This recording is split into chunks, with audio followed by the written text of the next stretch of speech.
Hi everyone.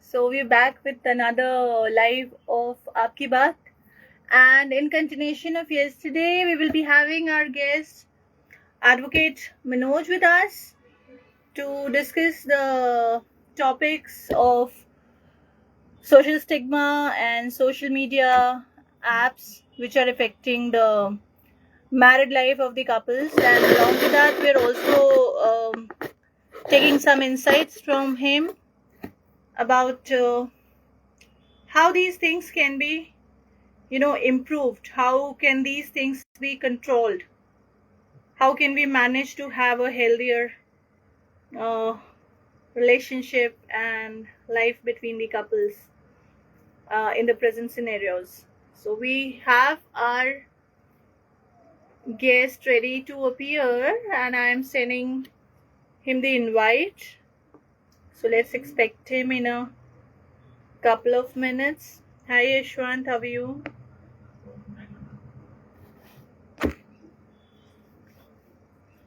Please confirm if I'm audible or not.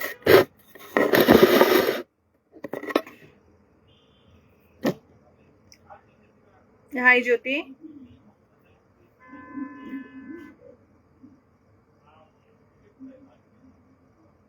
Yashwant, can you hear me?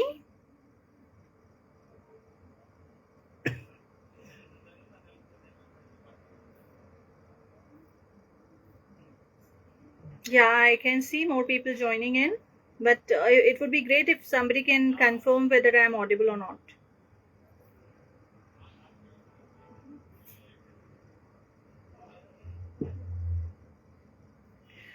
Hellos.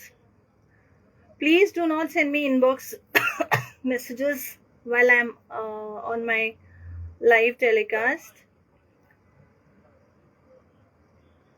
Okay, Hindi. Okay, Manojji, I can see you joining in and I'm sending you the invite. Please accept.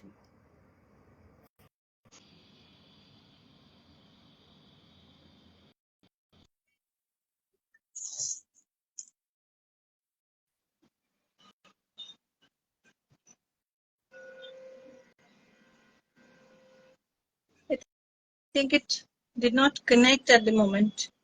I'm trying to connect you again, or if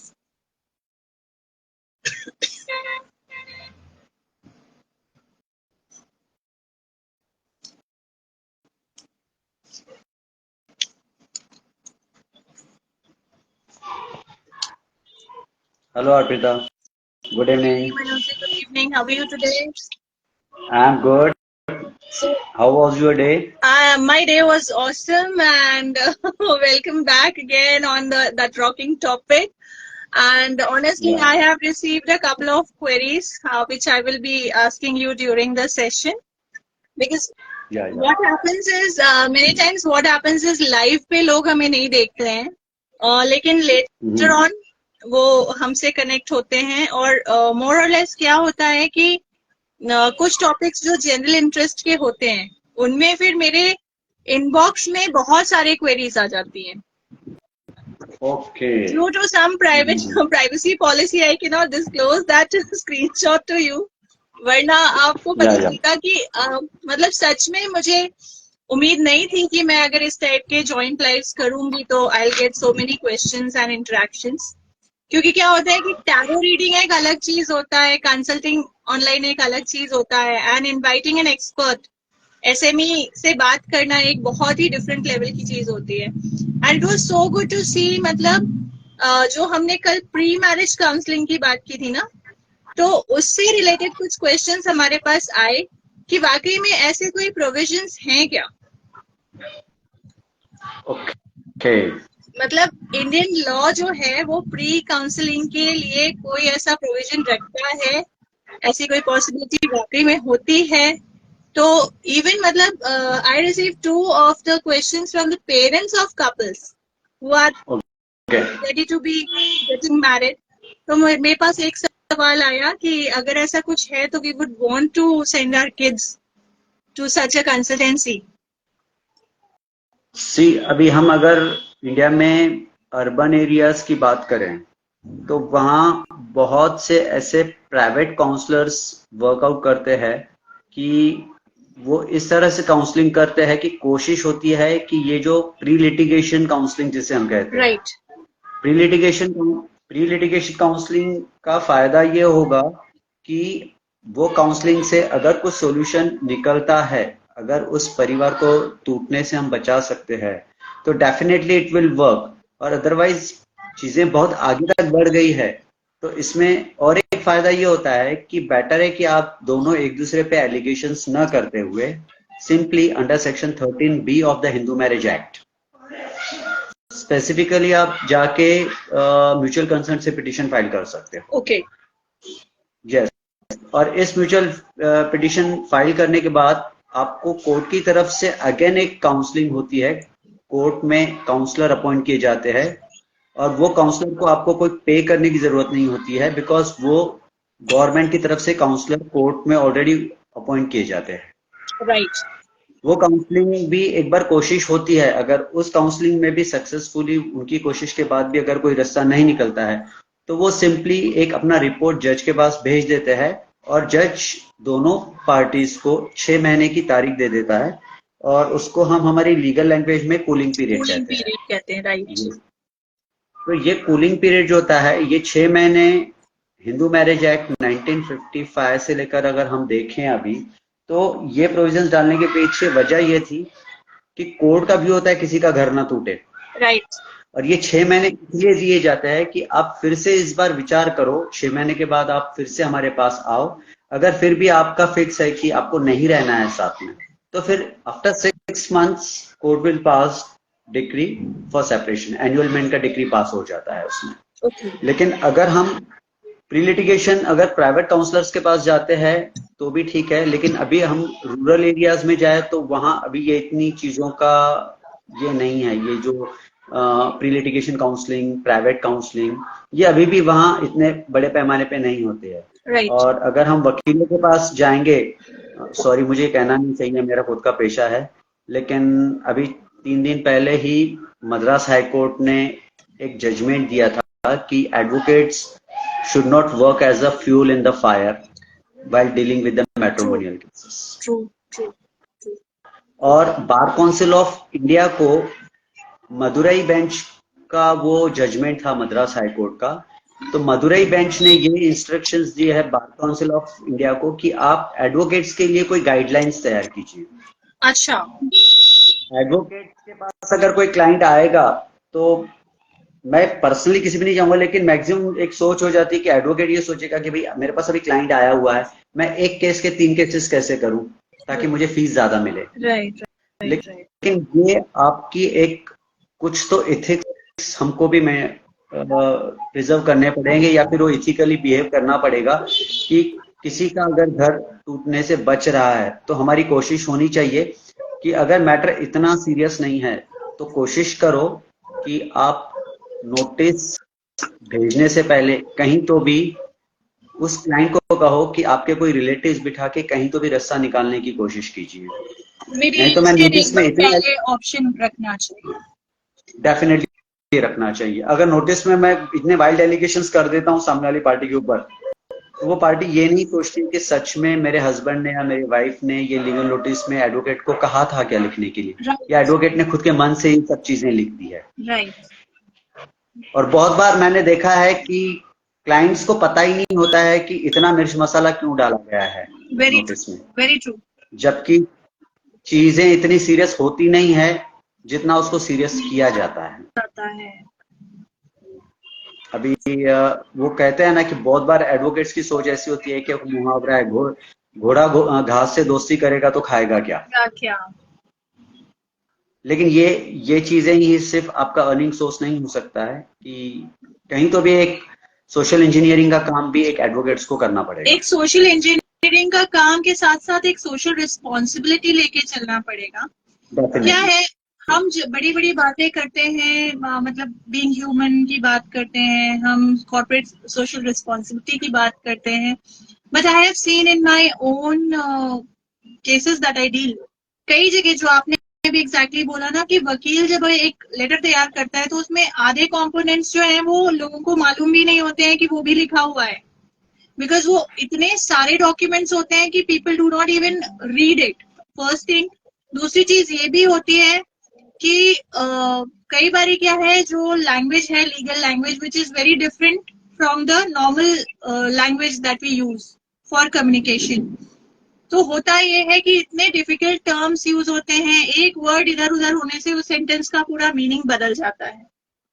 अब जैसे MP में okay. कुछ cases में मैं आपको बताऊं तो एक दो केसेस मेरे सामने के ऐसे आए हैं, जो केस हस्बैंड ने अपने लॉयर से जो ड्राफ्टिंग करवाई है वो इंग्लिश में कराई है, एंड द वाइफ जो है उसको इंग्लिश नहीं आती।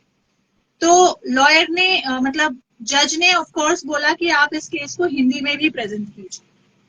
तो जिस लॉयर ने उसको ट्रांसलेट किया, गलती एक लॉयर की भी है कि जिसने उसको ट्रांसलेट किया उसने 2-3 पॉइंट्स मिस आउट कर दिए। और 2-3 पॉइंट्स क्या है, शॉर्टकट में क्या है कि एक स्टैंडर्ड परफॉर्मर रखा हुआ है, उस स्टैंडर्ड परफॉर्मर के बेसिस पे आपने एक ड्राफ्टिंग करके दे दी। तो जो चीज हुआ ही नहीं है वो चीज आपके केस में एक लैंग्वेज में दिख रही है, एक लैंग्वेज में नहीं दिख रही है।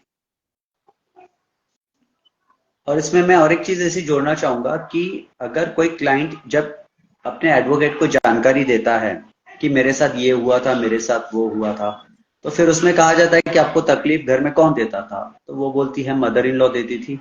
मदर इन लॉ ने कभी कभी हाथ भी उठाया है, मेरे पापा के बारे में गलत सलत बोलती थी। और घर में कौन कौन है, हस्बैंड है, फादर इन लॉ है और ननंद है, उसकी शादी नहीं हुई है, वो घर में ही रहती है। तो फिर एडवोकेट पूछेंगे और किसी ने तकलीफ दिया गया? नहीं, मेरी ननंद बहुत अच्छी है और मेरे फादर इन लॉ तो बहुत शांत स्वभाव के हैं, वो तो मेरे पिता समान है। फिर वो एडवोकेट क्या बोलेगा कि आप अगर ऐसा नहीं बोल सकते कि वो बहुत पिता समान है, आपकी ननंद अच्छी है। फिर वो उसमें दो शब्द ऐड कर देगा, ननंद का भी नाम डाल देगा, उसने हाँ। क्या क्या तकलीफें दी है वो खुद डाल देगा। तो इससे क्या होगा कि जब हस्बैंड वो नोटिस पढ़ेगा तो वो बोलेगा ठीक है, मेरी मम्मी का नेचर वैसा है, मुझे भी पता है, मैं घर से बाहर चला जाता हूँ। मेरी बहन इतनी काम किस्म की और इतनी डिसेंट बच्ची है, आपने उसका भी नाम डाल दिया, तो मुझे तो ये लेडी के साथ रहना ही नहीं। तो फिर ये मतलब क्लाइंट चार की भी इश्यूज होते हैं तो चार इश्यूज और क्रिएट हो जाते हैं। Yes. लेकिन ये क्लाइंट की भी रिस्पॉन्सिबिलिटी बनती है कि नोटिस पे जब हम साइन करते हैं नोटिस भेजने के पहले, तो नोटिस आप ठीक से पढ़ लो। अगर आप आपके एडवोकेट को कहोगे कि जब मेरी ननद का कोई रोल नहीं है, मेरे फादर इन लॉ का कोई रोल नहीं, तो आपने उनके बारे में क्यों लिखा, फिर वो एग्जैक्टली। कन्विंस करेगा आपको कि यार अगर आप उनका नाम नहीं डालोगे तो फिर डोमेस्टिक वायलेंस के सेक्शन अट्रैक्ट ही नहीं होगे। तो आप सिर्फ सेक्शंस को अट्रैक्ट करने के लिए आप कुछ भी वाइल्ड एलिगेशंस करोगे और कहीं वो सेटल होने जैसा मैटर रहेगा तो वो फिर भी नहीं होगा, अगर आप कुछ भी अननेसेसरी। ट्रू। तो कहीं तो भी अगर एडवोकेट्स भी अगर लिख रहे हैं तो उनकी भी रिस्पॉन्सिबिलिटी बनती है, उतनी रिस्पॉन्सिबिलिटी क्लाइंट की भी है कि आप बिना पढ़े कोई भी डॉक्यूमेंट पे साइन ना करें। Right, right. ये अच्छा, there is a very important है इंटरेस्टिंग क्वेश्चन इस पॉइंट पे। एक क्वेश्चन मेरे जी। पास कल आया कि this is a lady who is 52 years of age, okay. And मतलब अभी क्या हो रहा है ना, ये जो अभिषेक ऐश्वर्या का जो न्यूज में आ रहा है इतना frequently, that this grey divorce has come into practice very recently. तो एवरीबडी इज लाइक, जो थोड़े से 5-6 क्वेश्चंस को मैं एक साथ पुट अप कर रही हूँ बिकॉज उतने सारे क्वेश्चंस हम ले भी नहीं पाएंगे वन टू वन।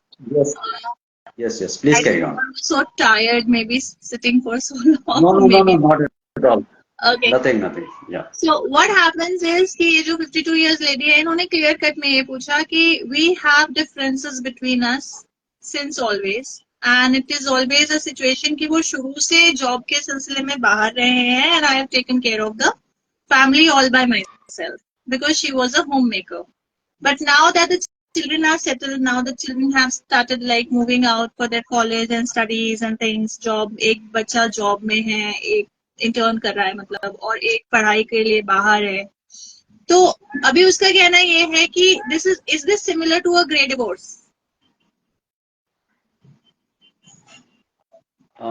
इन्होंने आपको ये जो भी जानकारी दी, तो इस जानकारी के आधार पर मुझे और एक, उन्होंने आपको ऐसा कुछ उसमें जानकारी दी कि ये हस्बैंड और वो साथ में ही रहते हैं, वो बाहर जाते हैं जॉब के लिए लेकिन वो तो रिलेशन में साथ में है, बट हस्बैंड जो है वो शुरू से दूसरी जगह पे ही जॉब कर रहे हैं। ओके। अगर वो दूसरी जगह जॉब कर रहा है but they are living in the same house, yeah that is important. या इसमें मैं इमोशनली बट पेनफुल क्या है ना, इसका इमोशनल एस्पेक्ट समझ के चलिएगा कि जब तक उसके सास ससुर थे वो उसके फैमिली का टेक केयर कर रही थी. Of that, the children have also left, and parents are also gone. And even now, she is like forced to stay alone because that has always been like that. तो ये तो एक mental torture भी है ना कि चलो ठीक है आपने सारी जिम्मेदारियां भी पूरी कर दी. Now that you are alone there and I am alone here, you can come and stay with me, or I might take a transfer and come back to you. कुछ भी possible हो सकता था. But it is still continuing. In the last 3 years also, the same has been continuing. So, she is saying that is it like equivalent to a grey divorce? इसमें मैं सबसे important एक चीज कहूंगा कि ये लोनलीनेस इनकी लाइफ में पहले से ही था, लेकिन बच्चों की परवरिश, बच्चों के साथ दिन भर रहना, उनका होमवर्क करवाना, फिर वो कॉलेज गए, फिर उनके फ्रेंड्स घर पे आना, तब तक ये जो लोनलीनेस था ये इनको फील नहीं हुआ, क्योंकि घर में कहीं ना कहीं बच्चे थे. आज बच्चे पढ़ने के लिए बाहर गए हुए हैं, और जब ये लोग अकेले हो जाते हैं तब हस्बैंड तो बाहर जा रहा है, वो 4 जगह जा रहा है, किससे मिल रहा है, क्या कर रहा है, तो वो कहीं तो भी अगर अपने इसमें अगर वो वर्कहॉलिक भी है या फिर काम में पूरी तरह इन्वॉल्व है, कहीं वो गलत नहीं भी है, कहीं वो बाहर इन्वॉल्व नहीं है, लेकिन पूरी तरह वो काम में इन्वॉल्व हो चुका है, घर में उतना वक्त नहीं दे रहा है, या फिर शाम को घर आने के बाद वो जो थकावट है, उस थकावट में वो खाना खा रहा है, सो रहा है, थोड़ी देर टीवी देख रहा है और फिर सुबह जॉब पे निकल जा रहा है, तो वो तो अपनी लाइफ इस तरीके से फुलफिल कर रहा है. लेकिन जब आज इनके साथ कोई नहीं है, घर में बच्चे नहीं है, सास ससुर नहीं है, तब उनको वो लोनलीनेस फील हो रहा है. Yes. और अगर तो ये लोनलीनेस का मतलब हम सिर्फ सेक्सुअल रिक्वायरमेंट नहीं बोल सकते. ये एक होता है कि कोई इंसान आपके साथ बैठे, 4 शब्द आपके साथ प्यार से बोले, कहीं छुट्टी के दिन आपको कहीं घुमाने ले जाए, तो ये सब चीजें जब इंसान को नहीं मिलती है तो इंसान सोचता है कि ये इंसान साथ में रह के भी नहीं है मेरे साथ. नहीं है, वेरी ट्रू. तो बेटर है कि एक अंडरस्टैंडिंग के साथ अलग हो जाए. लेकिन मेरा ये सुझाव रहेगा कि आफ्टर ऑल वो उनका डिसीजन होगा, लेकिन इसमें इन कपल्स को एक थेरेपी की काफी जरूरत होती है. राइट. जैसे कि हम बोल सकते हैं रीबिल्डिंग ऑफ द ट्रस्ट. जो ट्रस्ट एक दूसरे पे नहीं रहा है, वो एक दूसरे को सामने बिठा के अगर कोई इनका कम्युनिकेशन कंटिन्यू हेल्दी कम्युनिकेशन करवा दे, उसके बाद हम कह सकते हैं कि आपका रहन सहन कंटिन्यू, अगर मैं घर में उसी यूनिफॉर्म नहीं कह सकूंगा कि मेरा जो रहन सहन है, मैं खुद को एक ऐसा फ्रेश एटीट्यूड में नहीं रख रहा हूँ. वही मैं कपड़े ऑफिस से आ रहा हूँ, घर पे नाइट पैंट पहन रहा हूँ, सब मैं सो रहा हूँ, वही थकावट चेहरे पे, वही आंखों में थकावट, वही नींद नहीं है. और दोनों कपल्स का अगर ये व्यू है तो कहीं तो भी ये भी एक पॉइंट होता है, एक सेल्फ जो अट्रैक्शन का पॉइंट होता है. Life has become mundane for them. एकदम कोई उसमें मतलब स्पार्क नहीं है. It is like having no spark, no zeal, nothing. तो एक बड़ा बोर्डम हो गया. बस, और ये कम्युनिकेशन नहीं है दोनों में. उसके बाद आपका जो लाइफ स्टाइल है वो चेंजेस नहीं है. जैसे कि आप अभी एक्सरसाइज नहीं कर रहे हो, आपका वेट बढ़ गया है, आपका फैट्स बढ़ गए हैं, वो जो फिटनेस आपके बॉडी में जो आज से 25-30 साल पहले थी, वो जो एक्टिवनेस था वो नहीं है, वो आंखों में चमक नहीं है. वो चमक इसीलिए नहीं है कि एक्सरसाइज नहीं है. एक्सरसाइज सिर्फ खाना है, सोना है और जॉब करना है, नौकरी करनी है. राइट. तो ये जो आपने अगर इस तरह की अपनी लाइफ कर दी है, तो कहीं तो भी वो जो एक दूसरे के प्रति जो अट्रैक्शन होना चाहिए वो नहीं रहेगा, और कहीं तो भी वो ऐसा लगेगा कि चलो ठीक है अभी खत्म करते हैं, नई लाइफ शुरू करते हैं. और इन सब चीजों के साथ अगर आपको सोशल साइट्स पे आपकी 2-3 सहेलियां आपकी उम्र की मिल गई और वो अच्छी बहुत सेल्फीज निकाल रही है, जीन्स टी शर्ट घूम के पार्टीज कर रही है, तो फिर वो हम बोलते हैं ना, जले पे तेल का काम करेगा. डिप्रेशन हो जाता है. डिप्रेशन हो जाएगा. और वो लाइफ जी रहे हैं, तो फिर हम क्यों नहीं जी रहे हैं? फिर राइट। कम्युनिकेशन करने के बाद कोई इंसान मिल जाएगा कि बेटर है ये इंसान को तू छोड़ दे, फिर हाँ उस पे दिन भर वही चीज दिमाग में रहना। तो बेटर है कि आप आपका जो हाफ पार्ट है उसे आप चेंज करने के लिए कहो, उनके साथ कम्युनिकेशन बढ़ाओ, और ये सब चीजें करने के बाद मुझे नहीं लगता कि आपका वही व्यू रहेगा कि आप अलग हो जाए और ग्रेट डिवोर्स की तरफ बढ़े। और ये जो आप ग्रेट डिवोर्स की बात कर रहे हो, जिस भी फिल्म स्टार्स के बारे में आपने नाम लिया, मैं नाम नहीं लेना चाहूंगा, ये ग्रेट डिवोर्स नहीं है। मेरी पर्सनल राय ऐसी है कि हम जब कॉमन इंसान है ना, हम ये बॉलीवुड के स्टार से हमारी जिंदगी 100 गुना अच्छी है। Exactly exactly. यस। और ये मैं लोग इस चीज में सिर्फ एक चीज और भी बोलूंगी कि जो मीडिया है ना, मतलब भले ही हम इसको सोशल मीडिया बोले, प्रिंट मीडिया बोले, ई मीडिया बोले, और ये जो मोबाइल के चलते दुनिया मुट्ठी में करने के चक्कर में क्या हुआ है कि ये सारी चीजें एकदम पुश तरीके से लोगों को बताई जा रही है, that we are coming across so many foreign terms, so many alien terms, so many terms that our society does not approve of.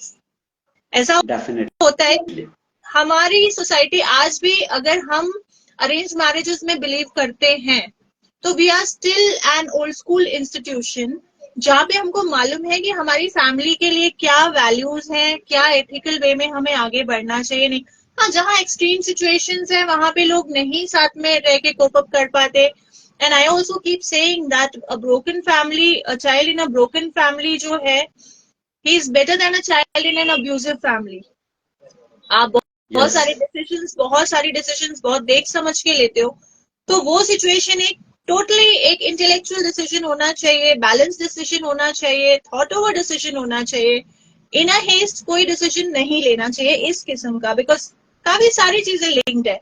लेकिन हमारे यहाँ पे मैंने सालों से देखा है, कई लोग ऐसे होते हैं कि वर्क रिलेटेड दोनों अलग अलग वर्किंग में है, दोनों गवर्नमेंट जॉब्स हैं, अलग अलग जगह पोस्टिंग है, मैनेज कर रहे हैं लाइफ समहाउ, तो वो it is not equivalent to all these foreign terms which are coming in, although it had been a term somewhere used also, but these should not be affecting our culture, and these things should not be affecting our lives at all. क्योंकि जब हम broader scenario की बात करें तो क्या होता है कि we need to set good examples. Just because हमारी लाइफ में चीजें नहीं हो रही हैं, अब I tell you something, since I am into consultation and I am simultaneously into spirituality, तो अभी मैं आपको बताऊं कुछ चीजें कि I recently joined a couple of groups जो spiritual groups के नाम पे हैं, but they are all affected more or less by the dating scenario. India के लिए dating is a new concept, और new concept क्या हमारे यहाँ है ही नहीं, dating बोल के कोई ऐसा चीज है ही नहीं। और मुझे ऐसा लगता है कि कहीं ना कहीं it is high time that the government should intervene, क्योंकि ये सब चीजों के नाम पे हमारे वैल्यूज एंड एथिक्स जो हैं वो बैडली हैम्पर हो रहे हैं। मेरे पास जो केसेस आते हैं उनमें भी बहुत सारे केसेस ऐसे होते हैं जो अदरवाइज कोई केस ऑफ डिप्रेशन या कोई भी ऐसा केस नहीं है जो हैंडल नहीं किया जा सकता, या जिसपे आराम से बैठ के समझाइश नहीं दी जा सकती, ये काउंसिल नहीं किया जा सकता। पर वो कॉन्सेप्ट इतने खिचड़ी पक गए ना, I call them hotchpotch khichdi concepts, कि वो ना यहाँ के रह गए ना उधर के रह गए।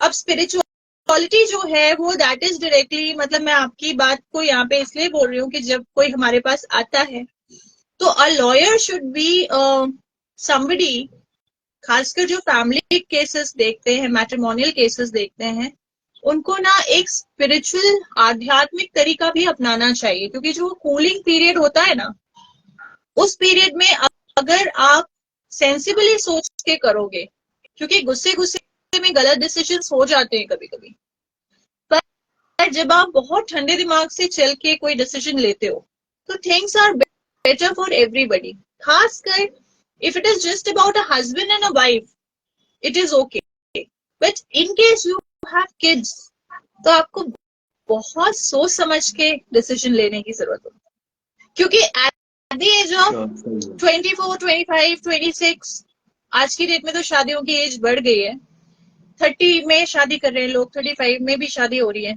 वहां तक क्या होता है कि आपको एक दूसरे पर्सन की जरूरत नहीं पड़ती, because your parents are active, healthy.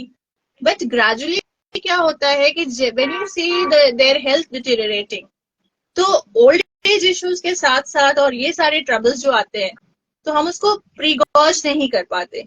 दूसरी चीज, आप खुद जिस एज में हो, आप काफी एक्टिव हो, सारी चीजों को मैनेज कर सकते हो, बट ग्रेजुअली विद एजिंग आप रियलाइज करते हो that you need someone in your life. लेकिन जब तक आप ये रियलाइज करते हो कि you need a partner for this, you need somebody in your life to take care of the things, तब तक क्या होता है कि आपकी उम्र निकल चुकी होती है.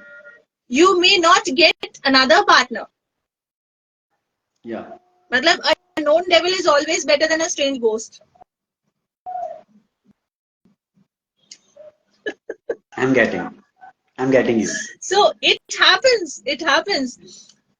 कुछ सिनेरियोज में ऐसा भी होता है. अब जैसे अगर एक स्पिरिचुअलिटी की जो मैंने बात बोली कि यहाँ पे क्या है कि काउंसलर कभी कभी सपोर्ट कर सकते हैं, तो जैसे बेसिक्स ऑफ स्पिरिचुअलिटी है, अगर काउंसलर्स को आए थोड़े बहुत वो हीलिंग टर्म्स यूज करे, होलिस्टिक हीलिंग की बात करे, तो क्या है इंसान उस चीज को पढ़ के समझ के अपने आप को कूल ऑफ कर सकता है, रैशनली सोच सकता है. अब जैसे अगर हम एक एग्जाम्पल के तौर पे बोले कि everybody talks about the chakra cleansing.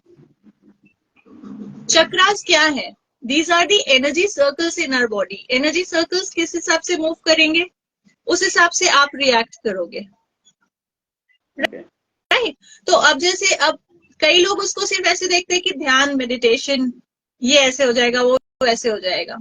But क्या होता है कि there is a cause and effect relationship between everything.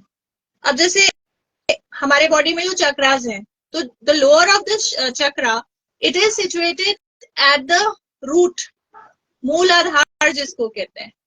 तो it is like within the place जहां पे एक्सक्रीटरी ऑर्गन्स है. तो मूल आधार चक्रा जो है वो उतना क्लेंस नहीं है, उसी पे सबसे ज्यादा वर्क करने की जरूरत है. When you come a little higher up, उसके बाद आपका होता है स्वादिष्टान चक्रा या the sacral chakra, which designs the materialistic outcome for a person. जो भी मटेरियलिस्टिक उसके इश्यूज है, love, intimacy, sex, whatever things are required, even taste, the kind of food you want to have, that is controlled by the Swadhisthana chakra. Then comes the Manipur chakra, where every fire element is there, the digestion, the mixing of all the energies. So all these are the lower energies in the body. Gradually, when the energies move higher up, then there is the Anahat chakra, the heart chakra, right? तो जब हम heart चक्रा की बात कर रहे हैं, तो heart चक्रा पे आते आते जब आप उस सिचुएशन पे आते हो, ब्रीदिंग एक्सरसाइज को आप कंट्रोल करते हो, then you start thinking with your heart at a higher level कि विल दिस बी गुड, क्योंकि वहां तक तो मटेरियलिस्टिक थिंग्स आपको इफेक्ट कर रही थी. ग्रेजुअली जब ऊपर आओगे, तो from the heart chakra it goes higher up, the energies move higher up. तो जब हार्ट चक्रा है, सोचने समझने की शक्ति बढ़ती है. Then you come to the Vishuddha chakra और the Kanth chakra, which is the throat chakra. पहले आप लड़ते हो, झगड़ते हो, you start shouting, you scream, you cry, you abuse, you do all those things. But gradually when you are healing your throat chakra, then you are spitting of word in a better way. लड़ाई भी कर रहे हो तो you are spilling out the word in a better way. We start talking with our body. Yes. With our own body. Yes. We start analyzing our energies, and we analyze how well are we conversing with ourselves and our people around. So when this comes the Vishuddhi chakra, this is again a higher chakra. Then comes the brow chakra, जिसे हम आज्ञा चक्र कहते हैं. Okay. It controls our mind, the sphere. और उसके बाद जो है सहस्रार, that is a peaceful state of being. तो जब हम spiritualism practice करते हैं, और if we come up at a higher level, we tend to understand that where do we stand, where were we wrong, because it is not always that we are right, you are wrong. इसका मतलब हम अपनी इच्छाओं और आकांक्षाओं से काफी आगे निकल जाते हैं. हाँ जी, बिल्कुल बिल्कुल. ना सिर्फ इच्छाओं और आकांक्षाओं से, हम उन उन चीजों में रहते हुए भी हम समझने लगते हैं कि जरूरत क्या है और हम उसके पीछे भाग रहे हैं, तो हम किस चीज के लिए काम कर रहे हैं। मतलब मुझे पागलपन, जुनून क्या है। मैं ऑफ रिकॉर्ड जाके बताऊंगा कि मैं पिछले 9 साल से एक ही मोबाइल यूज कर रहा हूँ और that might cost 12 to 13,000 rupees. Okay. काफी मेरे मेरे क्लाइंट्स तो कभी नहीं बोलते, लेकिन मेरे एक दो फ्रेंड्स ने मुझे टोका है, मनोज अभी कितने साल हो गए, फेंक ना उस मोबाइल को, एक अच्छा आईफोन ले ले। मैं 2 बार सोचा, मैं बोला हाँ यार ले लेता हूँ आईफोन। अभी दोस्त लोग 2 बार बोलने लगे, 3 बार बोलने लगे, लेकिन मैं खुद सोच रहा हूँ कि अगर मेरा मोबाइल पिछले 9 साल से मेरा अच्छा काम हो रहा है उससे, वो प्रॉपरली वर्क कर रहा है, उसमें मैं मेरे मेल्स ओपन करके देख रहा हूँ, मैं मेरा कम्युनिकेशन प्रॉपरली सबसे कर रहा हूँ, तो मैं अननेसेसरी इसको रख के मैं आईफोन क्यों लूँ। Very true, very true. Yes, iPhone iPhone तो मैं कल भी जाकर शॉप से मैं ले आऊंगा, that is not an a big issue. लेकिन मैंने कहा कि यार मेरा मोबाइल, ये मेरी पहचान कैसे हो सकता है कि मैं आईफोन लूंगा तो अच्छा एडवोकेट हो जाऊंगा, और मैं अगर एक कॉमन मोबाइल स्मार्टफोन छोटा सा यूज कर रहा हूँ तो मैं एक अच्छा एडवोकेट नहीं हूँ। तो सेम हियर। मैं तो सहमत हूँ तो आपसे। तो फिर यही है कि मैं हम लोगों ने, दुनिया किस तरह जा रही हमने उस तरह से नहीं चलना है, हमको जो ठीक लग रहा है हम उस तरीके से करें। बिल्कुल। फिर अगर ग्रेट डिवोर्स की तरफ जाना है, या फिर अभी इतनी साल जिंदगी बच्चों के लिए बिताई है, तो अभी वो बच्चों की शादी की उम्र हो जाएंगी और वो बोलेंगे नहीं मेरे पापा और मम्मी तो अलग हो गए, फिर उनके रिश्ते कहाँ से होंगे। होंगे नहीं होंगे ऐसी बात नहीं है, लेकिन आप बच्चों को क्या सब सिखा के जाने वाले हो अभी इस उम्र में। बेटर है कि अगर आपका हस्बैंड सिर्फ उसका हेल्थ इश्यू है या फिर वो प्रॉपर ध्यान नहीं दे पा रहा है, तो आप उनके साथ एक प्रॉपर कम्युनिकेशन एस्टेब्लिश करो, कहीं तो भी एक रास्ता निकालने की कोशिश करो। आपको वो ग्रेट डिवोर्स की तरफ जाकर आगे नर्क में छलांग मारने की जरूरत नहीं नहीं है, पड़ेगी। बिल्कुल नहीं है, बिल्कुल नहीं है। यस। हम एक्चुअली, ये जो आपने बात की ना, अपना एग्जाम्पल देके, मैं भी हमेशा ऐसे ही करती हूँ, मैं अपना एग्जाम्पल देती हूँ। Like I own the seventh car of my life now, but I have always, I've always been sticking to small cars. I've never okay. gone for a big car, नहीं, क्योंकि मैं अकेले ही चलाती हूँ। यस। आई प्रेफर, लाइक अभी Covid से तो मैंने पर्सनली ड्राइव करना शुरू कर दिया। उसके पहले ड्राइविंग आती थी बट मैं नहीं चलाती थी। I used to be a pillion passenger, be sitting on the rear seat and the driver was there. But covid के टाइम पे एक बहुत बड़ा चेंज ये आया मेरी लाइफ में, that I started driving for my self. Because एक तो क्या है, ड्राइवर्स एमपी में जो मिलते थे वो गुटखा खाने वाले, पान खाने वाले and all, and the covid had really scared me कि यार मुझे हमारे कुछ नहीं होना चाहिए। महाराष्ट्र में भी बैन है गुटखों पे, लेकिन आपको हर चौराहे पे गुटखा मिल जाएगा। And during the time of COVID I was there in Jabalpur. तो जबलपुर में तो मतलब मैंने तो देखा है कि पुणे में आई हैव सीन कि people they have asked people to take off their shirts and wipe the roads also. We've witnessed a few videos like that. But Jabalpur में ऐसा नहीं है। Jabalpur is painted. मैं दूर क्यों जाऊँ? मेरा बहुत जिसको मैं राखी बांधती हूँ is not yes. the dustbin as well. So, कुछ चीजों में आप कुछ बोल नहीं सकते। बट होता क्या है ना कि ये जो छोटी छोटी चीजें, ये कम्युनिकेशन ही जरूरी है। अब ऑलवेज मुझे कोई प्रॉब्लम नहीं है छोटी कार में ऑफिस आने में, बट मेरे जूनियर के पास एक बड़ी सी कार है, not a limo for sure, but एक बड़ी सी कार है, क्योंकि उसने वो कार अपने पैसे से नहीं खरीदी है, अपने पापा के रिटायरमेंट होने पे खरीदी है। Yes. So he can afford anything, but I will buy what I can afford myself. One, दूसरी चीज मेरी प्रेफरेंस है। वैसे ही फीमेल ड्राइवर्स बदनाम होती है कि फीमेल्स को ड्राइविंग नहीं आती, but I am a good driver.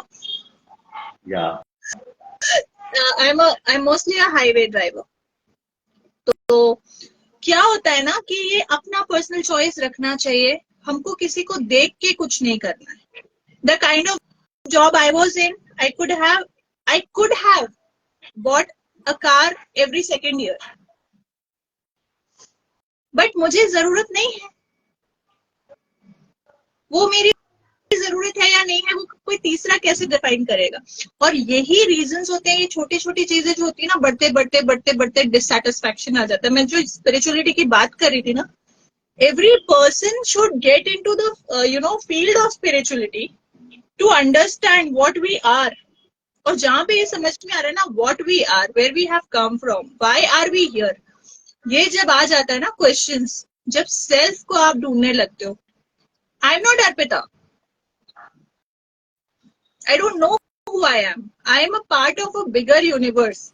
आज मॉर्निंग में मुझे कुछ सवाल आए थे, तो मैंने एक छोटा सा लाइव सेशन किया था. I don't know, the video did not got share, और मतलब लाइव पे ही खत्म हो गया, ऑफलाइन वो शेयर नहीं हुआ. अदरवाइज उसमें मैंने 4-5 चीजें बोली थी अबाउट आर फिजिकल. जो हम बने होते हैं वही 5 तत्वों से बने होते हैं जिससे ब्रह्मांड बना है. आज के दिन में लोग ये law of universe, law of attraction, universe को एक बड़े फॉर्मेट में देखने लगे हैं, लेकिन हमारे पुराणों में बहुत टाइम से ब्रह्मांड पुराण है. अब लोग बोलते हैं बैकुंठ जाएंगे हम मरने के बाद. बैकुंठ कहाँ है? कुछ लोग बोलेंगे शून्य के पार. शून्य कहाँ है? कुछ लोगों का मानना है कि 3 लोक हैं, कुछ लोग मानते हैं कि 3 लोक के आगे भी कुछ लोक हैं. सबके धर्म, सबकी जो बिलीफ सिस्टम्स है अलग है, लेकिन आप हो, मैं हूं, जितने लोग हैं, सारे स्पीशीज, सारे beings, everybody is made up of the all those 5 elements, जिसमें से वाटर, अर्थ एंड फायर, ये तीनों एक दूसरे के एंटी एलिमेंट्स होते हुए भी साथ में हैं. And as a single being we are performing so well. तो भाई आप हस्बैंड और वाइफ हो के, आप फायर एंड वाटर हो के आप साथ में क्यों नहीं रह सकते? मैं जब कंसल्ट करती हूँ किसी से, किसी को काउंसिल करती हूँ, तो भाई डिफरेंसेस होना तो अच्छा है ना. एक सी लाइफ में तो रूटीन में बोर हो जाओगे, कोई किसी को समझने संभालने वाला ही नहीं होगा. एक साथ होना भी बहुत. मैं तो कहता हूँ हस्बैंड वाइफ ने महीने में एक बार तो भी झगड़ा करना चाहिए एक दूसरे के साथ. झगड़ा करना चाहिए, बिल्कुल. वॉर नहीं हो जाना चाहिए. मैं झगड़े की बात इस तरह कैसे कह रहा हूँ कि अगर आप किसी की बात से सहमत नहीं हो पार्टनर की, तो आप उस दिन को दिन भर लगा के रखो कि तुम गलत हो, मैं सही. अब इससे क्या होगा कि वहां से रिएक्शन होगा, आपका रिएक्शन होगा, और कहीं तो भी क्या रहेगा कि एक दूसरे से अगर 10 मिनट या आधा घंटा नहीं बात करोगे ना, फिर वो एक दूसरे से बात करने की इच्छा जागेगी, और एक दूसरे को चिढ़ाने की इच्छा जागेगी. पुरानी कहावत है ना, absence makes the heart grow fonder. Yes yes. तो आप कहीं तो भी कम्युनिकेशन कंटिन्यू रखिए. जहां कम्युनिकेशन नहीं होगा वहां डिस्टरबेंस बढ़ेंगे, और कहीं तो भी कम्युनिकेशन ना होने के बाद अगर आप बात नहीं कर रहे हो, नहीं करेंगे, तो एक दिन तो बर्स्ट होना है वो सब. तो एक दिन जो वो बर्स्ट होगा, फटेगा ना, तो वो इतना बुरी तरह फटेगा कि वो रिलेशनशिप आप कंटिन्यू नहीं कर पाओगे, संभाल नहीं पाओगे. मतलब चीजों को ना, जैसे अगर आपको समझ में आ रहा है कि मुझे तकलीफ हो रही है, तो आपको डॉक्टर के पास जाना चाहिए. वैसे ही अगर आपको कोई तकलीफ हो रही है, तो you should speak it out, you should communicate, you should talk about the things to people, so that ultimately treatable जगह पर रहे. अब आपका जख्म जो है जब नासूर बन गया है, तो हाथ तो काटना ही पड़ेगा. फिर हाथ काटना पड़ेगा. हाथ के साथ अगर वो जख्म बढ़ता है तो फिर धीरे धीरे सभी काटना पड़ेगा. वेरी ट्रू, वो होता ही है.